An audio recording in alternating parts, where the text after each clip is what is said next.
Hey playa, have you ever wanted to do something, whether it's start a conversation with someone, ask them out, or just share your thoughts, but every time you try, you feel super awkward to the point where you freeze up and do nothing? Well, in this video, I want to share a few tips that you can start using to break out of your awkwardness so you can start becoming your best self. This is the Josh Speaks, you're watching the Josh Speak. Awkwardness is something that most people have dealt with before. Maybe you told a really bad joke once and no one laughed. Or maybe you stood around lingering after a conversation ended without saying anything. And I think the reason why we feel awkward in those type of situations is because we think we're completely alone in experiencing them. Imagine, for example, that you're in class. The teacher drops something, so they bend over to pick it up, exposing their butt crack to the entire class. Now, you wouldn't feel awkward in that moment because the entire class was there to experience it with you as well. In fact, you might even feel confident joking about it or talking about it because you didn't go through it completely alone. If you want to stop being awkward, then you have to realize that you're not the only person in the world who has these kind of weird and awkward moments. We'd like to believe that the person we want to talk to, whether it's our crush or someone popular, is always cool, calm, collected, and has it together. But the truth of the matter is that they also have those awkward moments. There's times, I'm sure, where they're standing around too, holding their face going, man, what did I just do? That was so awkward. And once you can learn to accept that the people around you are awkward at times too because they're human, then you no longer have to put yourself in this isolated bubble. You are just like everyone else. People feel awkward sometimes. It's just the way it is. The next thing to do is to identify what your awkward feelings are. Do your hands get sweaty? Do you start to stutter or slow your words? Do you find it difficult to make eye contact or actually carry a conversation with someone? Dealing with just one of these issues is tough, but when multiple problems start to arise, it can feel super overwhelming and feel like there's nothing that you can do about it. But there is. Try tackling each one individually, taking small steps to really identify and understand what you can do to fix each issue you have. For example, let's say your awkward moment is that you run out of things to say. You start the conversation, but you don't know how to keep it going, so you end up standing around feeling and looking awkward. In a situation like that, I think it's important to have in the back of your mind a bunch of different conversation starters that you can integrate into the conversation to keep it going.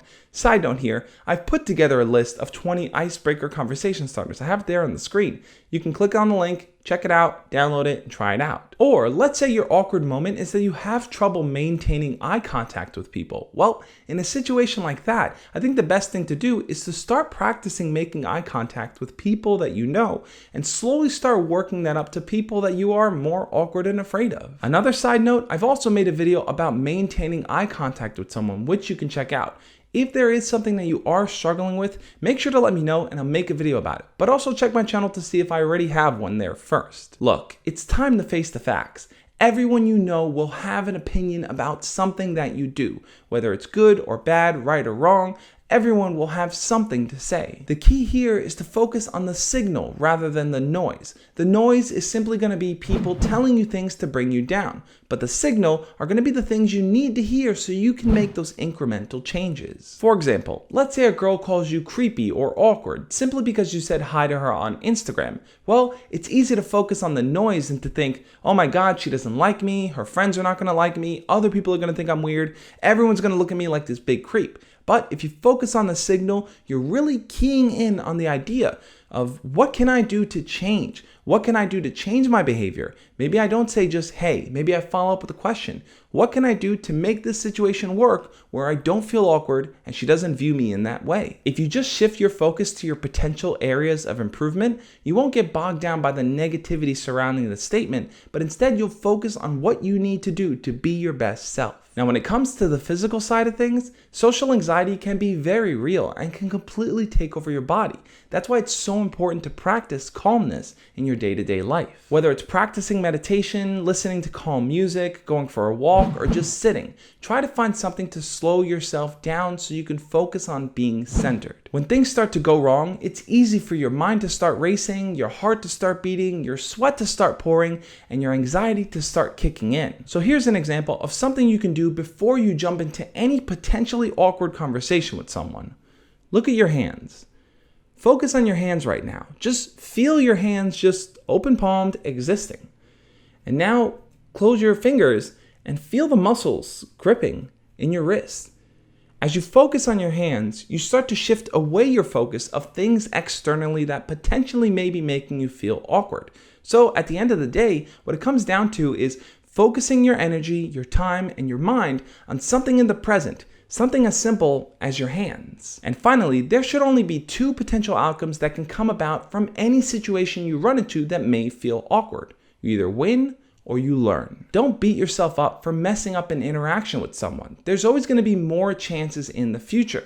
Look, sometimes that may not mean with that specific person, but if you learn from your experience, you can carry that forward into the next interaction that you have. So even if you just stood around awkwardly, mumbling your words, not making eye contact, standing there all sweaty, not knowing what to say in front of your crush as they just look back at you like, who is this weirdo? That's still an experience you can learn from and improve on so the next time you're in front of another crush, you won't make the same mistake. Be very, very conscious of your awkward moments. Don't be so quick to put the blame on other people. Ask yourself first, what can I do to change? What can I do to improve? And how can I work on that day after day? If you take that approach, you will drastically improve your chances of not feeling as awkward around other people in the future. But what do you think? What's been your awkward moment around someone else? Leave your comments below and we'll talk about it. I know shyness or nervousness or awkwardness are some of the biggest things that people struggle with when it comes to actually doing something or going after what they want, so I really want to hear from you guys in the comments section about this. Plus, I also have a playlist where I've done a bunch of videos on these topics, and I've shared them over there if you want to go check them out. But also, if you're new to the channel, make sure to hit the subscribe button below. I put out a new video every Tuesday and Friday sharing tips, ideas, and stories teaching you how to be your best self. Remember guys, awkwardness is not something that can always hold you back. You can move past it, you can work on it, and you can grow. As always, guys, love and peace.